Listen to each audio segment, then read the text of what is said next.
Rain poured down in heavy sheets, blurring the city lights into streaks of white and gold. The night was quiet, but it carried that kind of silence that made the air feel tense, as if something was about to go wrong. A black sedan rolled slowly down the slick road, its headlights cutting through the storm. Inside sat a woman, alone, her face calm but unreadable. Her name was Maya Reynolds. She looked like someone who didn't belong on dark roads at midnight, too composed, too controlled. Her eyes kept checking the rearview mirror. The moment came without warning, red and blue lights flashed behind her. A sharp burst of a police siren filled the night. She sighed.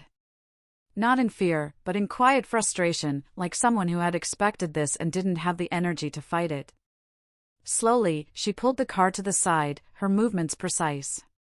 The rain kept falling, pattering on the windshield like 1,000 small clocks ticking down to something inevitable. The police cruiser stopped behind her. 2 officers stepped out, weapons at their sides. The taller one yelled, his voice cutting through the rain. "Hands where I can see 'em." Maya didn't move right away. She took a slow breath, wiped a drop of water from her cheek, and then placed both hands on the steering wheel. Her tone was calm when she spoke, almost too calm for the situation. "Officer, I think there's been a misunderstanding." The younger cop moved closer, flashlight beam slicing across the interior of her car. "Step out of the vehicle, ma'am," he barked. His hand hovered close to his gun. The tension in the air was thick enough to choke on. Maya hesitated, then pushed open the car door. The light hit her face, brown skin, rain-damp curls sticking to her temples, eyes that seemed to see too much. She raised her hands and stepped out slowly. The rain soaked her coat in seconds. "Face the car." "Hands on the roof," the tall officer ordered. She did as told, her voice still even. "Can you at least tell me what this is about?" "You match the description of a suspect involved in a robbery 2 miles from here," the officer said. His tone was sharp, suspicious. Maya closed her eyes for half a second. She wasn't angry. She was tired. Tired of the same story playing out again and again. But tonight, it wasn't going to end the way they thought. The younger officer moved closer, reaching for his cuffs. "Don't move, ma'am," he warned. And that was when she spoke, her tone quiet but firm. "Officer, you're making a mistake. You really don't want to do this." The younger cop stopped mid-step, uncertain. "Ma'am, put your hands back where I can see." She turned her head just slightly, enough for the rain to slide off her cheek like tears. "You don't want to do this," she repeated softly. The taller officer frowned. "You threatening us?" She exhaled slowly, then reached into her coat pocket. Both officers shouted instantly, "Don't move." But she ignored them, pulling something out with a calmness that didn't match the chaos around her. A small black wallet flipped open under the beam of the flashlight. Inside, gleamed silver letters, Central Intelligence Agency. The taller officer blinked, confusion written all over his face. The rain hissed around them, drowning out everything for a heartbeat. Then his radio crackled to life. "Unit 12, stand down," came the dispatcher's voice. "Do not detain that vehicle. Repeat, do not detain. That woman is on federal assignment." The younger officer froze. His mouth opened, then closed. "Wait, what?" Maya looked at them, eyes cold but tired. "I told you," she said quietly. She slipped the badge back into her coat, as if the moment didn't matter. "You really didn't want to do this." For a few seconds, nobody moved. The officers exchanged glances, the weight of what they'd just done sinking in. Maya stepped back to her car, opened the door, and paused before getting in. Her tone softened, just slightly. "Be careful who you point a gun at, officers. You never know who's on the other side." And then she drove away, leaving 2 drenched and speechless cops staring after her. But as her car disappeared into the storm, the tension didn't leave the air. It grew heavier. Because deep down, Maya knew that stop wasn't random. Someone had wanted her pulled over. Someone who knew where she was, what she was doing, and what she carried. Her gloved hands gripped the steering wheel tighter. The headlights cut through the rain, and the wipers fought to keep up. She replayed every moment in her mind, the flashing lights, the orders, the confusion. None of it felt accidental. Not for someone like her. Inside the car, a faint beep came from the dashboard. A message flashed across a secure device hidden under the radio. It read, "You were not supposed to be seen." Her stomach tightened. She hadn't used this car in months, it wasn't even listed in any system. So how did anyone know to find her? She tapped the device, encrypting it again, but her pulse was faster now. Whoever sent that message had access to high-level intel. The kind that should have been unreachable. She turned off the main road and took a narrow side street that led toward the outskirts of town. The rain had slowed, but the darkness felt heavier than before. She parked behind an abandoned warehouse, got out, and walked under the dim glow of a broken streetlight. Pulling out her phone, she dialed a number, no name, no contact info. Just digits burned into her memory. The line clicked. A man's voice came through, low and calm. "You were compromised." "I noticed," she said dryly. "The local police stop wasn't part of the plan. Someone leaked your route." Her jaw tightened. "Any idea who?" "Not yet. But we traced the interference to DC someone inside the agency." That made her pause. The rain dripped from the edge of her sleeve. "You're saying it's internal?" There was a long silence. Then the voice said, "Maya, you need to go dark. Now." She hung up without replying. Go dark. That meant disappearing, again. She had done it before, but it never got easier. She looked up at the night sky, barely visible through the clouds. The storm was moving east, but the air still carried thunder. Inside the warehouse, she found an old desk, dusted off a laptop, and began typing fast. Lines of code filled the screen as she tried to erase the digital trail from that night, the police stop, her car, her ID. Every second she waited increased the risk that whoever was watching would track her again. But as the screen flickered, a faint reflection caught her eye in the laptop's surface, movement behind her. She froze. A shadow shifted near the doorway. She turned sharply, hand reaching for her weapon. The sound of footsteps echoed against the wet floor. "Who's there?" she called out, voice steady. No answer. Just the slow drip of rain through the cracks in the roof. She waited, silent, every muscle tense. Then the shadow moved again, closer this time. Her weapon came up fast, safety off. "Show yourself." The figure stepped into the weak light, a man, tall, wearing a hooded jacket. His face was half hidden, but his eyes glinted coldly. "Easy," he said, lifting his hands. "I just came to deliver a message." "Who sent you?" Maya demanded. The man smiled faintly. "Same people who stopped you tonight." Her heartbeat quickened. "You made them pull me over?" "Not me," he said. "Them. You were supposed to be scared. That's how they measure reactions." "Reactions to what?" "To betrayal," he said simply. Maya took a step closer, gun still raised. "Who are you?" But the man only shook his head, turned slightly toward the rain, and whispered, "You'll find out soon. Just remember, they're not done testing you yet." Before she could respond, he threw something to the ground, a small black chip, and bolted out the door.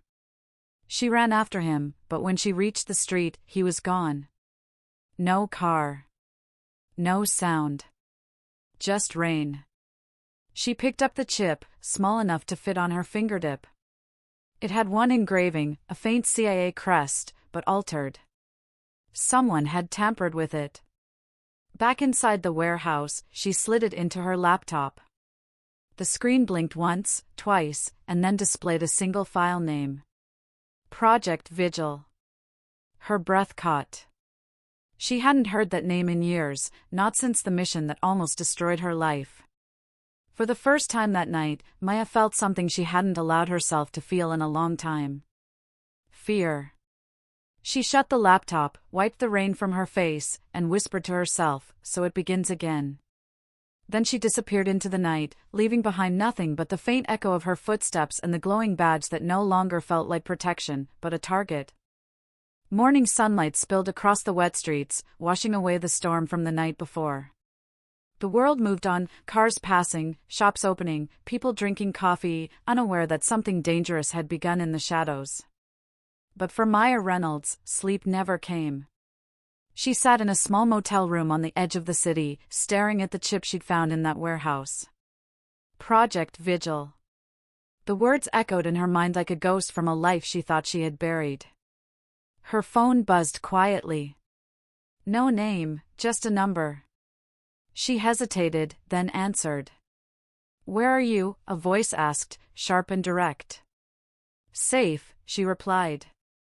"For now." "You shouldn't have used that laptop," the voice said. "You triggered a trace." Maya closed her eyes. They were already watching. "Maya," the voice said slowly, "if they found you once, they'll find you again." The call ended.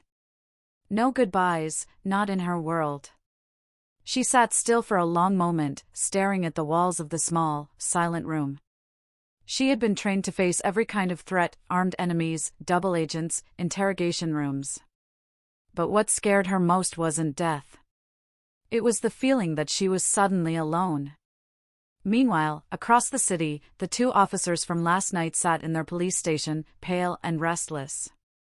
Officer Daniels, the younger one, couldn't stop replaying the moment in his mind. The flash of that badge. The way she'd looked at them, calm, unshaken. "I checked the database again," he muttered, scrolling through his screen. "There's nothing. No record, no service ID, not even a clearance number." The older officer leaned over his shoulder. "You sure you typed it right?" Daniels frowned. "I tried everything. The badge number doesn't exist." The older cop sat back, rubbing his jaw. "Then who the hell did we pull over?" Down the hall, Captain Morris was on the phone with someone far above his rank. His voice dropped low. "Yes, sir. We confirmed she presented a CIA credential." "No, sir, we can't find her in any federal system." "Yes, sir, I understand. We'll stay quiet." He hung up, exhaling hard. Something about the tone on the other end had scared him. And police captains didn't scare easily. By noon, news of the mysterious CIA traffic stop had leaked online. Just one blurry video clip from a witness's phone, the moment Maya flashed her badge. The headline read, "Who is the woman with the CIA badge?" The clip spread fast. People argued. Some said it was fake. Others claimed it was proof of corruption or secret government ops. The internet did what it always did, it built stories. And one man in particular was paying close attention. His name was Ethan Cole, an independent journalist with a stubborn streak and a reputation for chasing stories nobody else wanted. He leaned back in his chair, eyes fixed on the grainy freeze frame of Maya's face. There was something about her expression, calm, but haunted, that made him curious. He started digging. Hours later, he found something strange. There was no trace of Maya Reynolds in any public record, not in driver databases, not in federal employee lists, not even in social media. It was like she didn't exist. But there was one anomaly, a hospital record from 5 years ago, under a classified name, listed as Reynolds, M. The notes were redacted, but one line caught his eye. Subject survived operation. File sealed under Project Vigil. Ethan frowned. He'd never heard of that program before. He started making calls to old contacts, ex-agents, even someone who used to work in DC. None of them would talk. One finally did, for a price. "Listen," the man whispered over the phone, "if that name came up, shut your laptop and walk away." "Why?" Ethan asked. "Because people who look for Project Vigil don't stay alive long enough to write about it." Back in the motel, Maya was burning every trail that led to her. She changed SIM cards, destroyed the chip after copying its contents, and rerouted her digital signature through 6 countries. But even as she worked, she could feel it, that creeping sense that she was already being followed. A car parked too long outside. The same man buying coffee at the same cafe twice in a row. It was subtle, but to someone trained like her, it wasn't coincidence.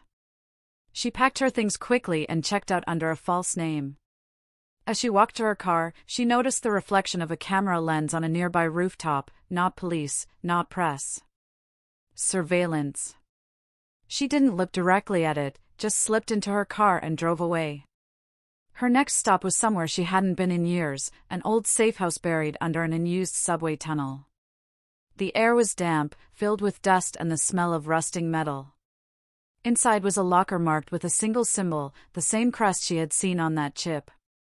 She opened it slowly.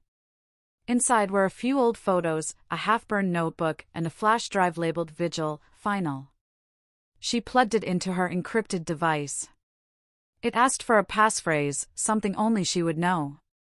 She typed 3 words quietly, "He still watches."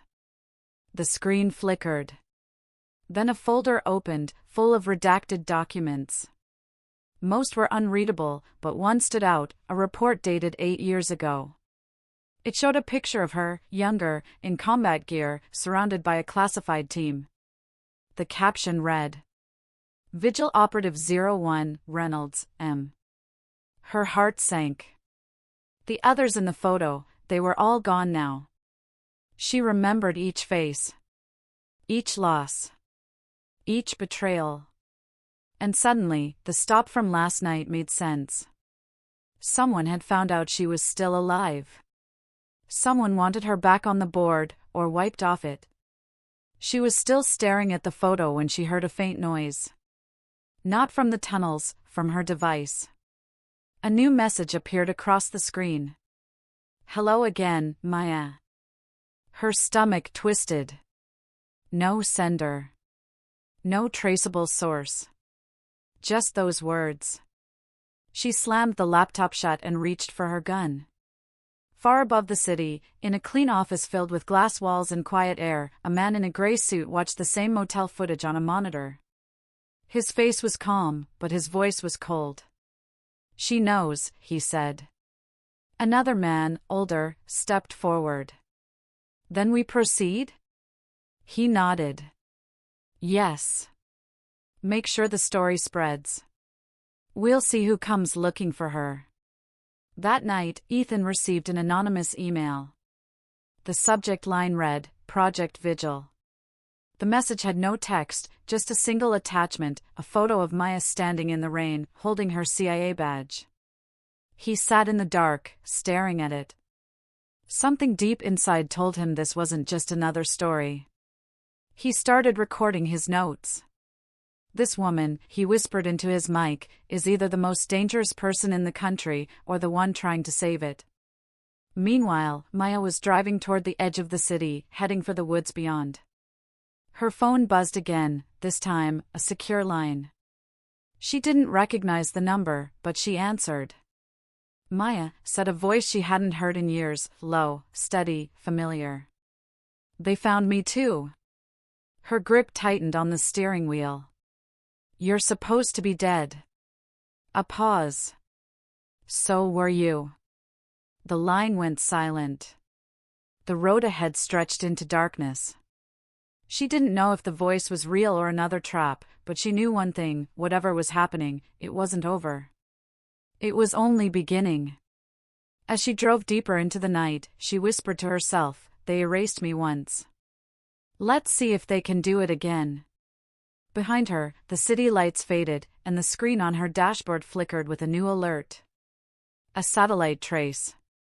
Someone was tracking her again. She didn't panic. She just pressed her foot down, engine roaring. She'd been hunted before. But this time, she wasn't just running, she was going to find out who was behind it all. And when she did, she would make them regret ever pulling her over that night. The night air was heavy again, but this time it wasn't rain that filled the darkness, it was silence. Deep, steady, tense silence. Maya Reynolds parked her car in an underground lot beneath an old government building, the kind of place no one paid attention to anymore. She stepped out, every movement controlled and precise. Her face looked calm, but her eyes were alert, scanning for things most people never noticed: reflections in glass, faint footprints on concrete, lights that flickered when they shouldn't. She moved quietly to a metal door marked restricted. The keypad was old, but she still remembered the code. When the lock clicked open, a faint hum greeted her. Rows of dusty servers lined the room, their old fans still turning after all these years. She had worked here once, long ago, back when Project Vigil was just a whisper in the agency's deepest corridors. She set her laptop on a metal desk and connected to the server's core line.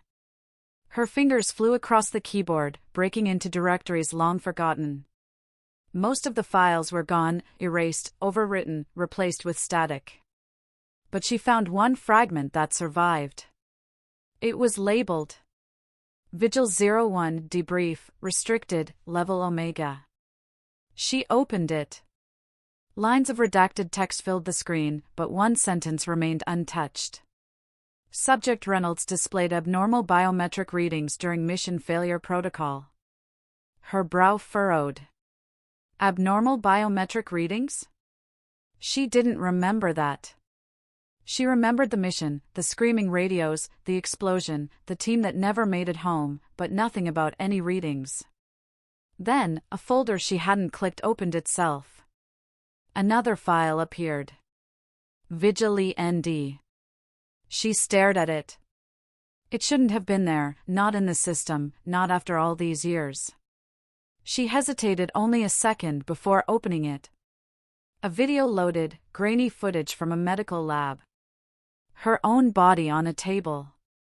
Monitors flashing. Scientists arguing in the background. Her vitals are off the charts. She shouldn't even be alive. She's regenerating. The video cut off. Maya's breath caught. She leaned back slowly, confusion and fear flickering across her face.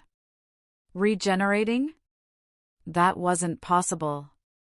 But deep down, she knew there was something different about her. She had survived things no one else had. The mission explosion had killed everyone in her unit, except her. Her hands trembled as she unplugged the laptop. She needed to know who had made that recording. She needed to know what they had done to her. Far across the city, Ethan Cole was having his own long night. He sat in his apartment, surrounded by empty coffee cups and glowing screens. Every file he tried to open on Project Vigil had been blocked, until now. Someone, somewhere, had sent him a key. It unlocked a hidden CIA directory. Inside was the same video Maya had just watched. He leaned closer, heart racing. "What the hell is this?" he whispered.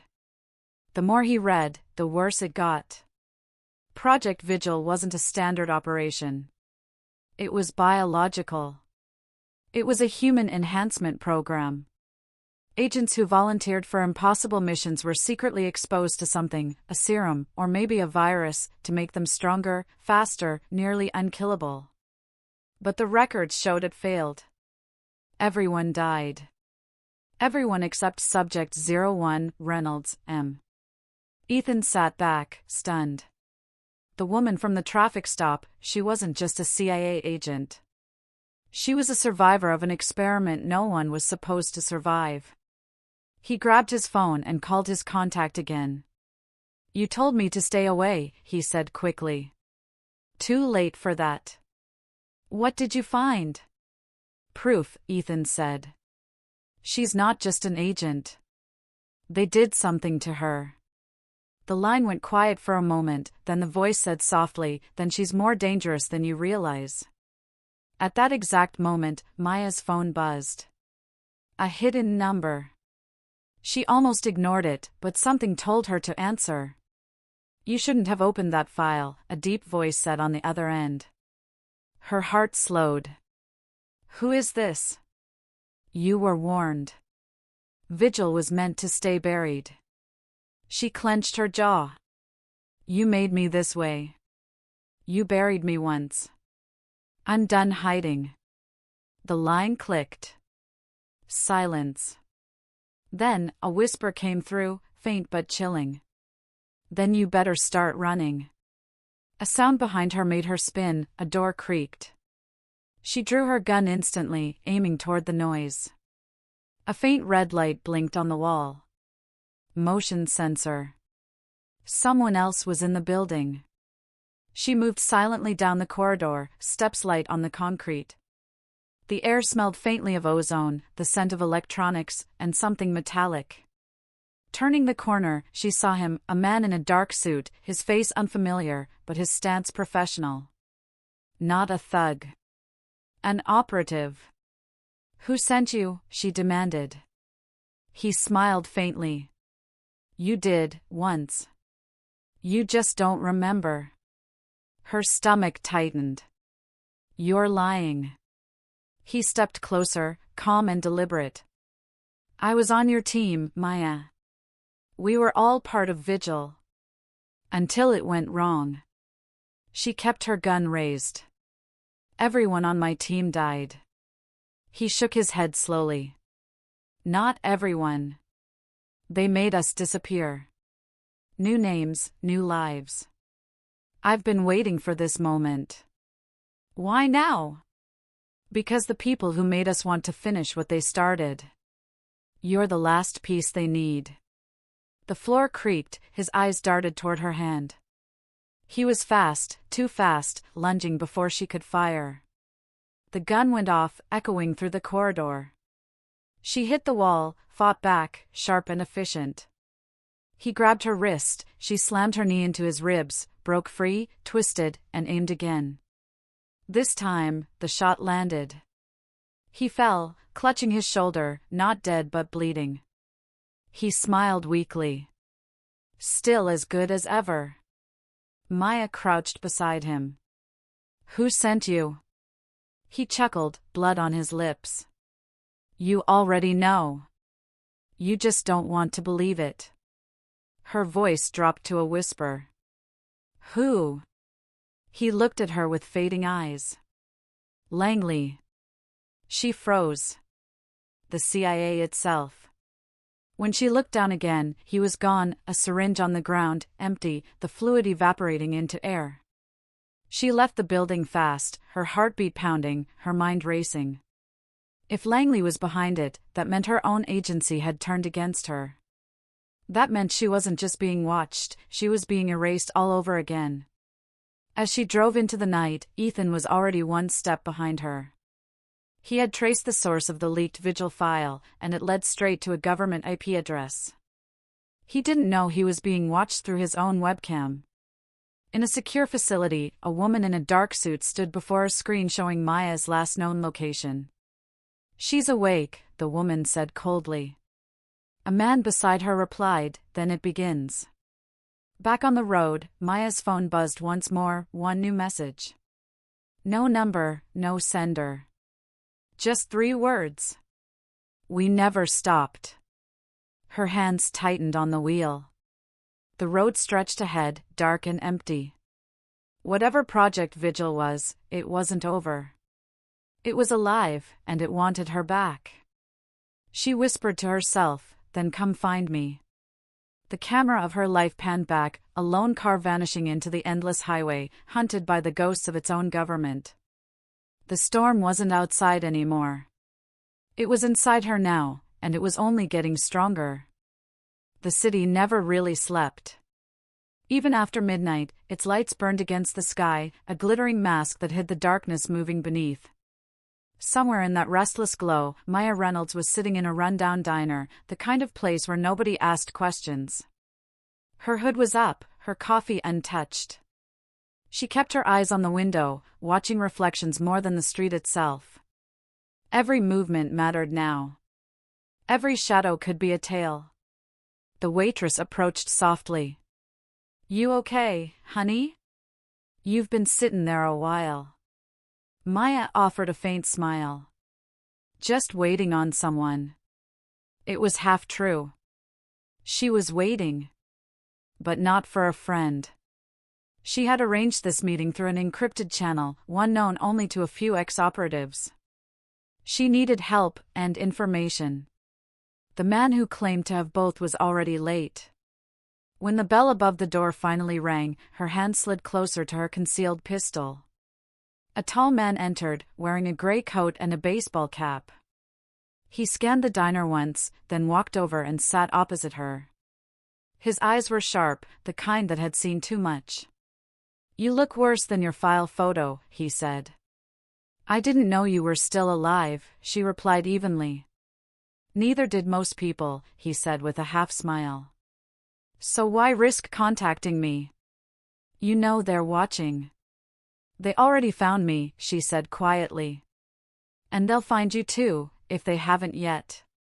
He leaned back, sighing. "What did you do this time, Maya?" "I opened a file," she said simply. That made him go still. "You didn't." "I did. And now they want me gone." He rubbed his face, shaking his head. "You don't understand. That file isn't just classified, it's radioactive.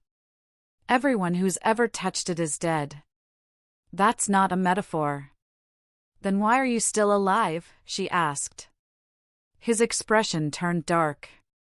"Because I ran before they finished the cleanup. You should have done the same." "I tried," she said. "They keep finding me." He hesitated, then pulled a flash drive from his pocket. "This is all I have left from the old days. Names, transfers, internal memos, everything tied to Project Vigil. I've been keeping it off-grid, no digital footprint. But if they tracked you, it's only a matter of time before they trace this too." Maya reached for it, but he didn't let go right away. "If you dig deeper," he warned, "you won't like what you find." Vigil was never about protecting the country. It was about control. Her eyes narrowed. Control of what? He looked out the window, as if expecting to see someone watching. "Of people like us." Before she could ask more, he froze. His gaze locked on a black SUV parked across the street. "They found us," he muttered.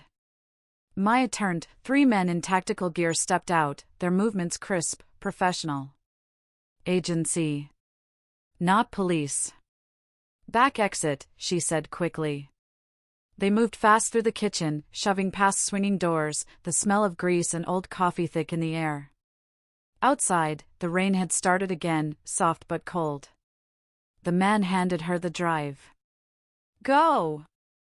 I'll hold them off." "Don't be stupid," she snapped. He gave her a grim smile. Too late for that.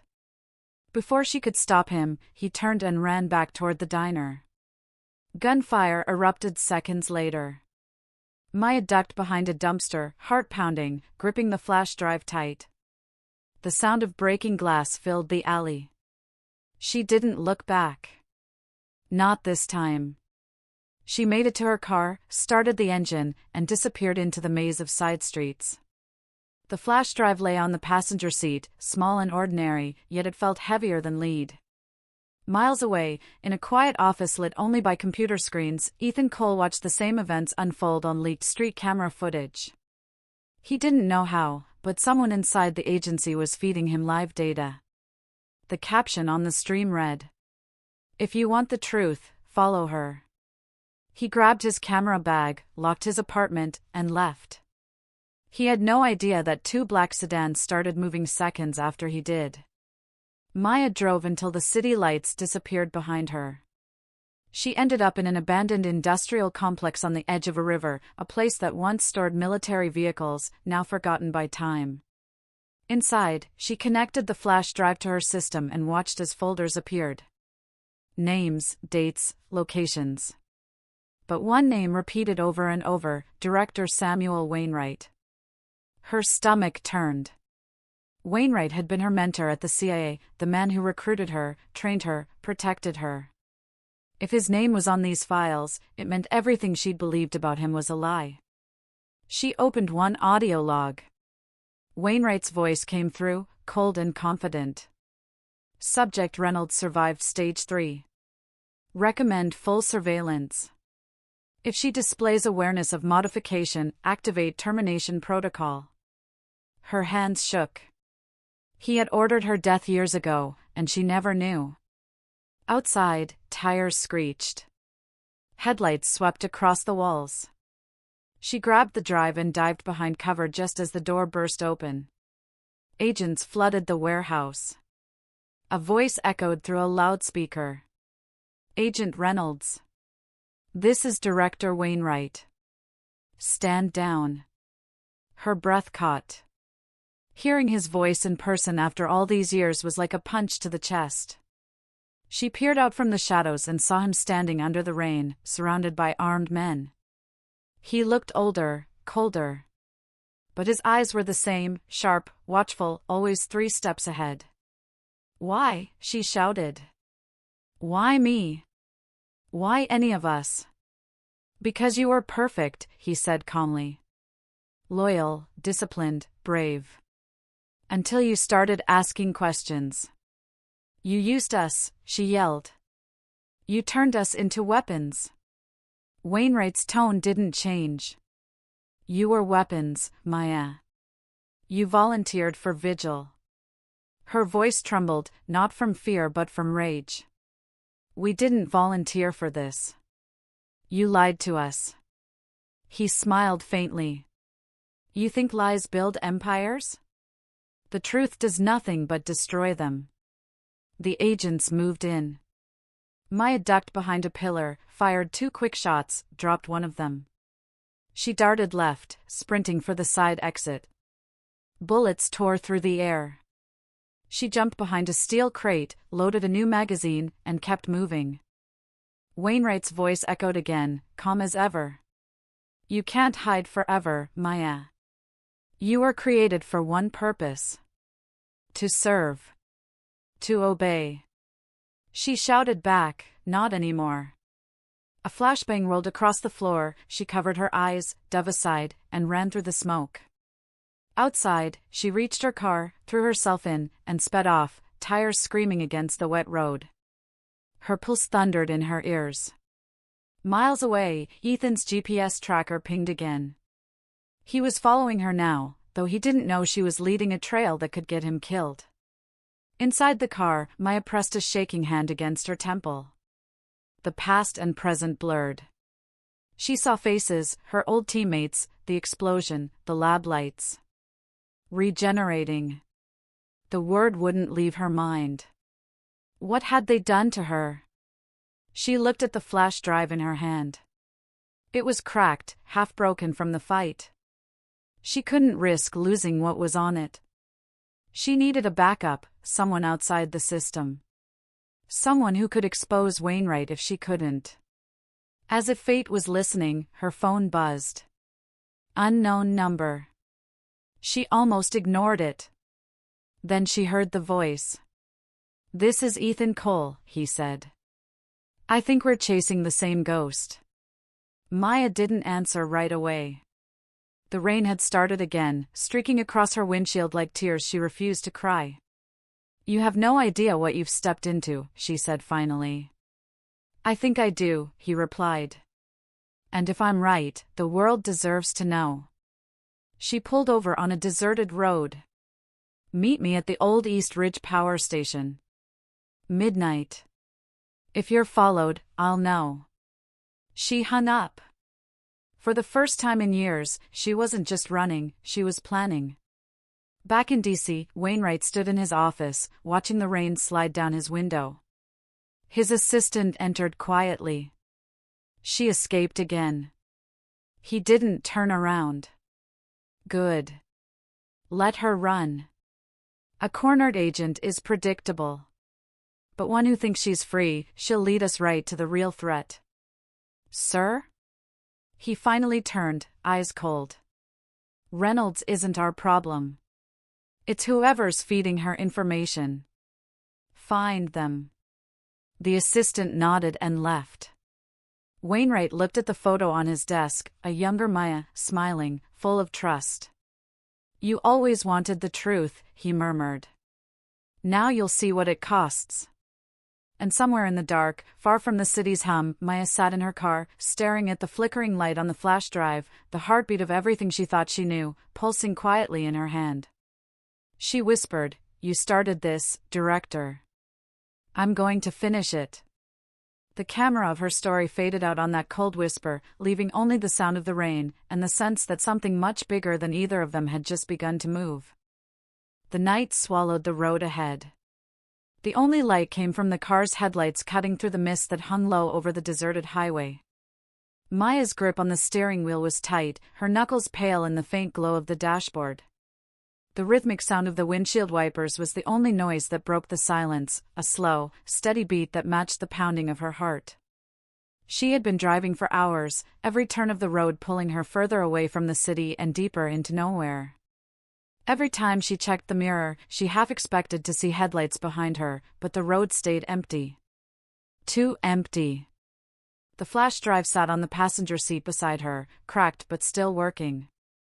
She had replayed the files in her mind 100 times since the warehouse. The more she thought about it, the clearer it became. Project Vigil wasn't just about agents. It was about altering them. Something inside her had changed years ago, and she hadn't even realized it. The phone buzzed again. Ethan. She hesitated before answering. You made it? I'm at the power station, he said. Old place looks dead. You sure it's safe? Nothing's safe, she said quietly. Stay in your car until you see me. I'll wait. She hung up and pressed harder on the gas.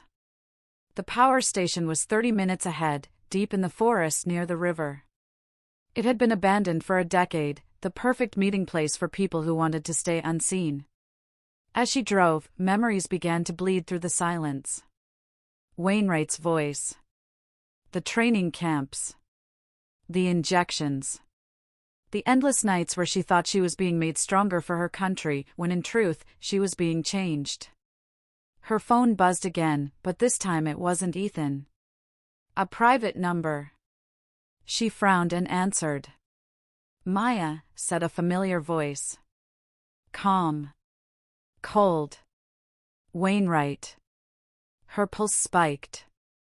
You don't get to call me anymore. I'm only doing my job, he said. You were my best. You still are. You tried to have me killed. I tried to contain a threat, he corrected. You're not what you think you are. And if you keep digging, you'll destroy more than just yourself. Funny, she said bitterly. That sounds like fear. He sighed softly.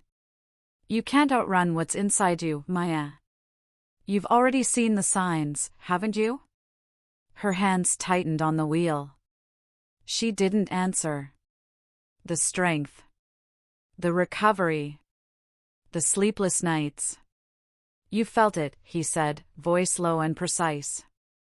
It's not adrenaline. It's not willpower. It's programming. You're not broken, Maya. You're engineered. Her throat went dry. You're lying. Check your blood. You'll see for yourself. She hung up, shaking, the phone slipping from her hand. For a long moment, she could only hear the hum of the tires against the asphalt. Engineered. The word echoed in her mind like a curse. When she finally reached the power station, Ethan was waiting, leaning against his old SUV, camera bag slung over his shoulder, breath visible in the cold air. She pulled up, headlights off, and stepped out slowly. You came, he said quietly. I told you I would. He nodded toward the flash drive. That's the proof? It's the beginning, she said. But there's more. Wainwright mentioned something called Stage 4. Stage 4? She nodded. Whatever it is, it's the final phase of Vigil. And I think it's happening now. Ethan looked uneasy. You think they're still running it? I know they are, she said. And I think they're using me to finish it. Before he could respond, she pulled out a small device and tossed it on the hood. It blinked green. Signal jammer. No one's listening to us now. Ethan exhaled. Good, because I found something you need to see. He reached into his bag and pulled out a small tablet. On the screen were satellite images, black vans, unmarked compounds, movement patterns. I've been tracking an encrypted signal ever since that first night. It's tied to a facility in Montana. Government-owned, but it's not on any public map. And guess what the name on the maintenance files is? Project Vigil, she whispered. He nodded. And it gets worse. There's a name linked to the internal communication logs. Whose? He hesitated. Yours. Maya froze. That's impossible. I wish it was, he said. Someone is using your credentials. Sending orders. Approving missions. It looks like you're still active inside the system. Her blood ran cold. They cloned my ID. Or your identity, he said quietly. Maybe both. The silence between them grew heavy. The air hummed faintly with the echo of the river nearby, the quiet wind moving through the rusted power towers. Then, suddenly, movement. A flicker of light in the distance. Headlights.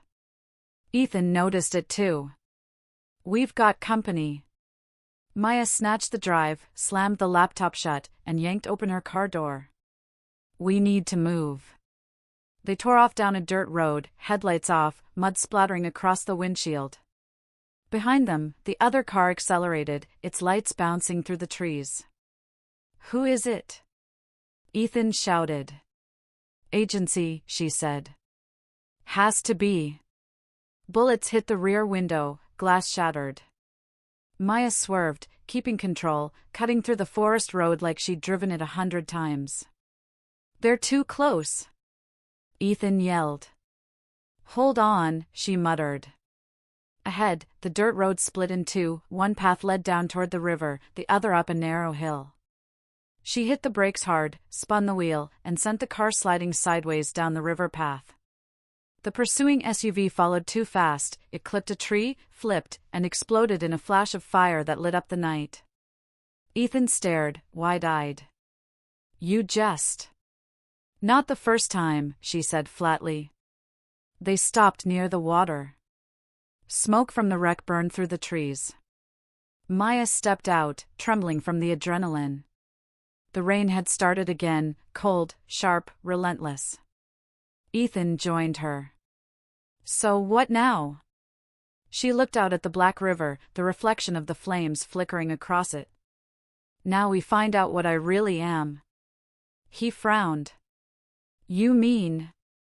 I'm not waiting for Wainwright to tell me. There's a lab in that facility. I need to break in. Break in? He echoed. That's suicide. She turned to him, eyes steady. Maybe. But I've been living on borrowed time anyway. He didn't argue.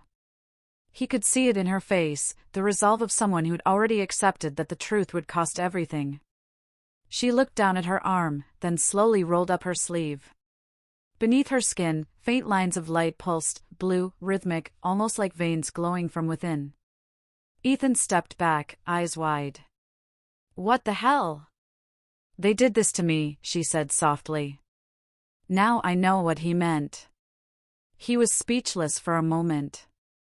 You're saying they changed my biology. My reflexes, healing, memory, all of it.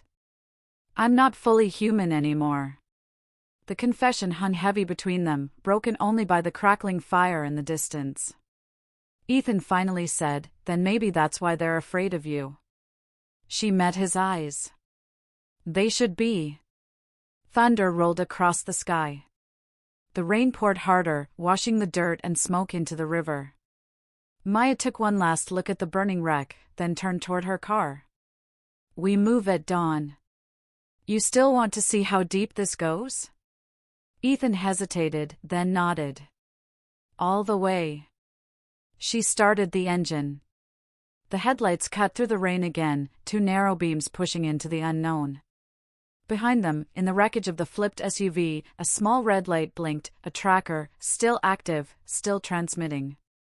And hundreds of miles away, in a secure government control room, Director Wainwright watched their signal on a digital map. He smiled faintly.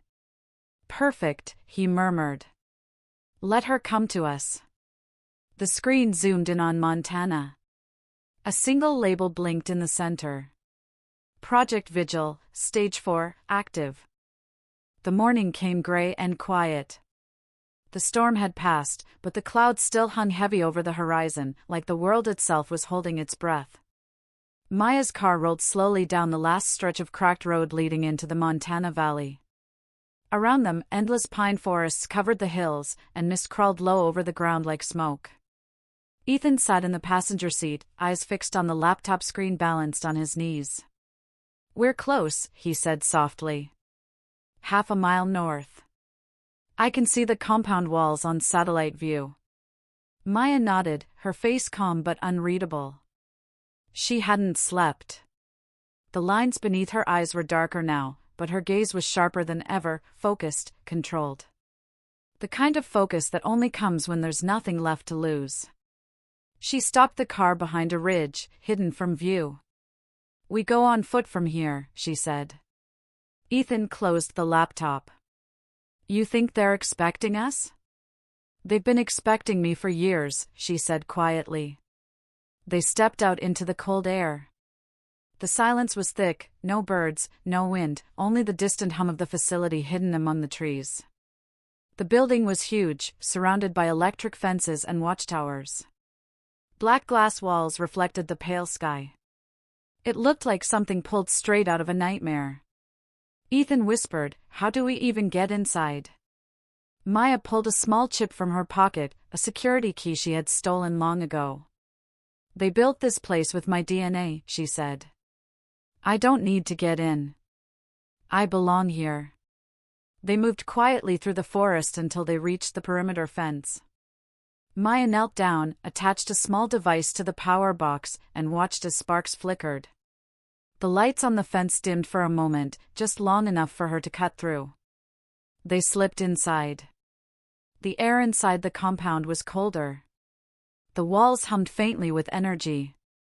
Every corner had cameras, but Maya seemed to know exactly where they were, when to move, when to stop, where to hide. It was like muscle memory guiding her steps. Ethan followed close, whispering, "You've been here before, haven't you?" She hesitated before answering. "I think I have."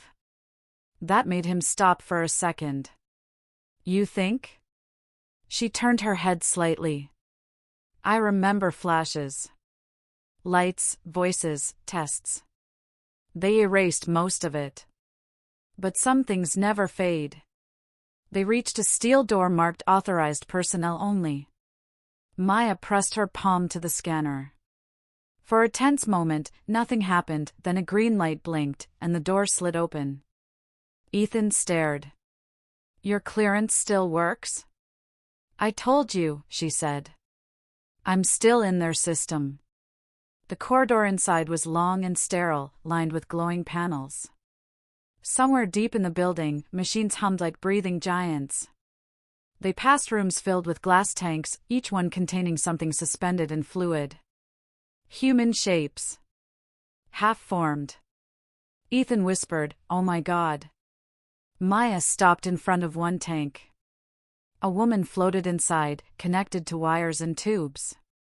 Her face looked eerily familiar. Ethan realized it at the same time Maya did. She looks like you, he said quietly. Maya's voice trembled for the first time. She is me. They stared at the tank. The face, the scar, even the small freckle near the eye, all identical. They didn't train me, she whispered. They copied me. Ethan's voice was barely audible. Clones? Replications, she said. I wasn't the only one. They moved deeper into the lab. Every door they passed revealed more horror: test subjects, medical charts, data sheets marked Vigil Phase 4, synthetic human enhancement. Maya stopped in front of a terminal. Her fingers flew across the keys, pulling up files, encrypted logs, internal memos. The same name appeared again and again: Director Samuel Wainwright. One video file caught her attention. She opened it. The screen flickered to life. Wainwright appeared, younger, standing in a laboratory. Behind him, a metal operating table. On it lay Maya, unconscious, surrounded by doctors. Subject Reynolds has shown unmatched potential, Wainwright's recorded voice said. Cognitive speed is off the charts. Cellular recovery rate exceeds projections. If successful, she'll be the prototype for an entirely new class of operatives, part human, part engineered intelligence. Maya's chest rose and fell slowly as she watched herself being cut open in the footage. No emotion showed on her face, but her hands clenched tight at her sides. Ethan turned to her. You didn't know? No, she said quietly. They told me I was volunteering for endurance enhancement. Not this. Another line appeared at the bottom of the screen. Subject Reynolds status, terminated, stage 4 complete. Ethan frowned. Terminated? But you're alive. Maya stared at the line. Then what am I? The computer beeped suddenly, an alert flashing red. Unauthorized access detected. Move, she shouted. They ran. The hall lights flickered red as sirens started to wail. Armed guards flooded the corridors. Maya and Ethan ducked into a maintenance shaft, sliding down into the lower levels. They landed hard in a dark chamber lined with old machines. The sound of footsteps echoed above them. Maya pulled out her pistol and checked the clip, half empty. Ethan whispered, "There's no way out down here." She looked at the glowing map on her wrist monitor. There's always a way out. She led him through a narrow service tunnel that ended at a sealed blast door. Beside it was a biometric lock. She pressed her hand against it. The scanner turned red. Access revoked, a robotic voice said. Maya cursed under her breath. They shut me out. Ethan looked around. Can we override it? Not from here. She turned toward him. But maybe I don't need to. She pressed both palms to the lock again, this time concentrating. The faint blue light under her skin pulsed brighter, and the door clicked. Ethan stared. You just bypassed it, she said breathlessly. Looks like I'm more connected to this place than I thought. They stepped through the door into a massive underground chamber. Rows of cylindrical pods filled the room, each one glowing faintly. Ethan's voice broke the silence. What is this place? Maya's face went pale. Stage 4. Every pod held a body. Hundreds of them. All identical. All versions of her. A voice echoed through the room, smooth, calm, and unmistakable. Welcome home, Maya. She turned. Wainwright stood on the upper platform, hands clasped behind his back. This was your destiny, he said. You were never meant to escape it. You were meant to lead it. Her voice was cold. You turned me into a weapon. No, he said, smiling faintly. I turned you into evolution. Ethan stepped forward. You used her. Wainwright barely looked at him. I used humanity. She was simply the first to survive the process. Maya raised her gun. "You're finished." He didn't flinch. "Kill me if you like. There are hundreds of you. Thousands soon. You can't stop what's already begun." Behind him, one of the pods opened. Steam hissed out. Another Maya stepped forward, eyes glowing faintly blue. "Perfect." Silent. Ethan whispered, "Oh my God." The clone turned its head and smiled at her. Maya took a step back. "What did you do?" Wainwright's voice was almost gentle. "I made sure humanity never dies." The lights flickered again. One by one, more pods began to open. Maya grabbed Ethan's arm. "Run." They sprinted for the exit as alarms screamed and mechanical doors slammed shut behind them. The clones stepped out of the fog, eyes glowing brighter, their movements eerily synchronized. They reached the elevator shaft and jumped inside as the facility shook beneath them. Ethan held onto the railing, shouting, "What now?" She looked up, her expression hard. "Now I burn it all down." Above them, explosions started to echo through the compound, one after another, rolling like thunder underground. The clones screamed, not in pain, but in rage. As the elevator shot upward, Maya stared at the rising smoke. For the first time, she wasn't sure who she really was, human or something else. But she knew one thing for certain. If Wainwright wanted evolution, she was going to give him extinction.